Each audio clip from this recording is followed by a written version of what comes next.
ये कहानी स्नेहा की है। स्नेहा के घर लड़के वाले उसे देखने आए।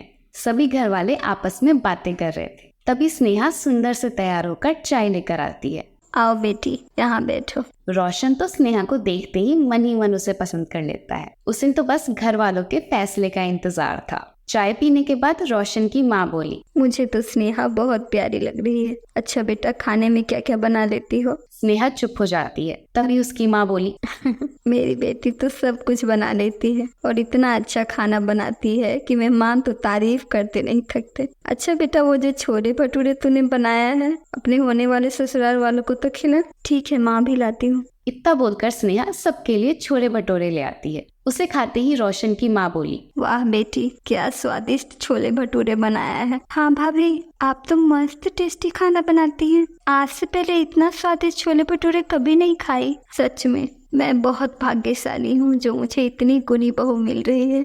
बेटा, तुझे कुछ पूछना है तो पूछ ले, मुझे तो ये रिश्ता मंजूर है।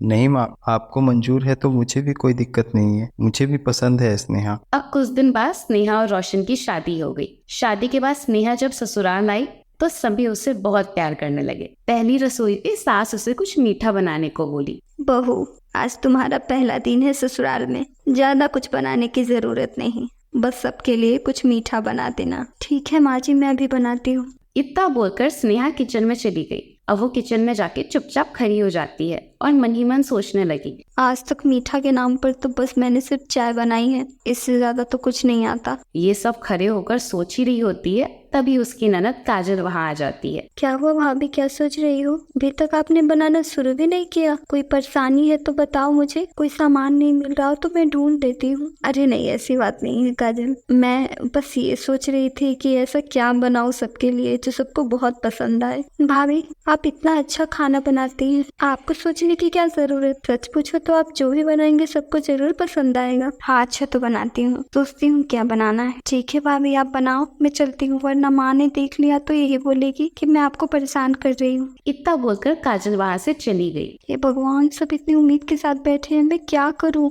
एक काम करती हूँ, शीतल ने अपने ससुराल में खीर बनाया था, सबने उसकी बहुत तारीफ की थी। किसी को वीडियो कॉल करके पूछ लेती हूँ, जल्दी बन भी जाएगा और किसी को पता भी नहीं चलेगा। यही सोचकर स्नेहा शीतल को वीडियो कॉल कर सारी बातें बता देती है। अब तो बिना देरी किए बताती जा, खीर कैसे बनाते हैं। शीतल के बताए अनुसार सारे सामान डालकर थोड़ी ही देर में खीर तैयार कर देती है। थैंक यू सो मच शीतल, आज तूने मुझे बचा लिया। चल मैं बाद में बात करती हूँ। इतना बोलकर स्नेहा फोन कट करके सबके लिए खीर निकाल कर ले जाती है। खीर देखते ही रोशन बोला, वाह स्नेहा, खीर से तो बहुत अच्छी खुशबू आ रही है। वाह भाभी, भैया भी आपकी तारीफ करने लगे। हाँ, तो अच्छी चीज की तारीफ करनी ही चाहिए। मैं तो कहती हूँ तू भी कुछ सीख ले अपनी भाभी से, तुझे भी तो तेरे ससुराल में ये सब काम आएगा। क्या माँ, तुम भी ना? मैं कौन सा कहीं ससुराल जा रही हूँ। अब सब खीर खाते ही स्नेहा की तारीफ करने लगे। वाह, सच में बहू, तुमने तो बहुत अच्छी खीर बनाई है। ये सुनने के बाद स्नेहा को इतनी खुशी हुई जैसे उसने कोई जंग जीत लिया हो।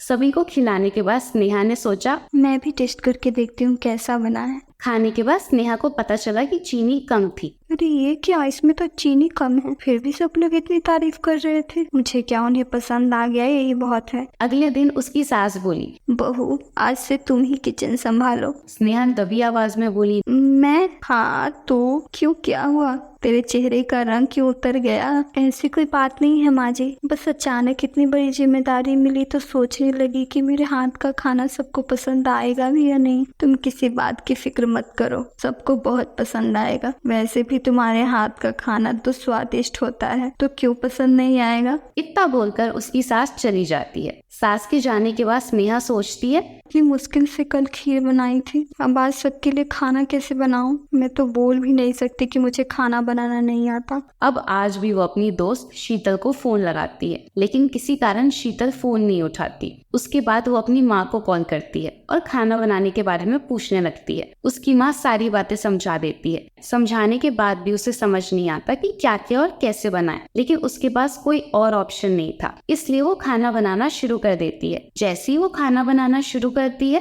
तब उसका पूरा हाथ जल जाता है। उसके चिल्लाने की आवाज सुनकर पूरा परिवार किचन में आ गया। उसका जला हुआ हाथ देखकर सब समझ गए। अरे बहू, ये तूने क्या कर लिया? माँ जी वो काम कर रही थी तो पता नहीं चला। क्या भाभी, आपने ऐसे हाथ जला लिया जैसे कोई नया नया खाना बनाने आया हो। आगे से आप अपना ध्यान रखिएगा। इतना बोलकर काजल वहाँ से चली जाती है। रोशन बैंडेज करने के बाद बोलता है, अब कुछ दिन तक खाना बनाने की जरूरत नहीं है, आराम करो जब तक घाव भर नहीं जाता। हाँ बहू, तू आराम कर, कुछ दिन के लिए मैं खाना बना लूंगी। स्नेहा यही तो चाहती थी। उसे कुछ दिन और खाना न बनाने का बहाना मिल गया। इसी तरह समय बीतने लगा। धीरे धीरे स्नेहा के हाथ के घाव भी ठीक हो गए। एक दिन रोशन स्नेहा से बोलता है, आज ऑफिस में सब दोस्तों के सामने तेरे छोले भटूरे की तारीफ निकल गई। अब सभी दोस्त कल खाने पर आ रहे हैं। वैसे भी जब से शादी हुई है तुम्हारे हाथ के छोले भटूरे नहीं खाए, इसी बहाने फिर से तेरे हाथ के छोले भटूरे खाने का मौका मिल जाएगा। इतना बोलकर रोशन वहाँ से चला गया। अब उसके जाते ही स्नेहा सोचने लगी, यहाँ एक आदमी का नॉर्मल सा खाना नहीं बन रहा तो इतने लोगों के छोले भटूरे कैसे बनाएंगे? आज तक कभी छोले भटूरे नहीं बनाए, अब इन मेहमानों के लिए कैसे बनाऊं? यही सब सोचते हुए वो अपनी माँ को फोन लगाती है। बेटी कैसी हो? कैसी रहूंगी? बिल्कुल ठीक नहीं हूँ। क्यों, क्या हो गया? अरे आपको छोले भटूरे की इतनी तारीफ करने की क्या जरूरत थी? आपने मेरी तारीफ तो कर दी, लेकिन यहाँ मुझे झेलना पड़ रहा है। जब से वो मेरे घर से छोले भटूरे खाकर आए हैं, वो रोज छोले भटूरे बनाने की जिद करते हैं। अब उन्हें तो पता ही नहीं हमने वो रेस्टोरेंट से मंगवाया था। अगर तुम्हारी तारीफ नहीं करती तो शादी नहीं होती। ससुराल जाकर कुछ सीख लेना चाहिए था। किससे सीख लेती? सबको तो ये पता है मैं खाना बनाने में एक्सपर्ट हूँ। अब आपने बोला तो मैं सीख लूंगी। इतना बोलकर स्नेहा ने फोन कट कर दिया।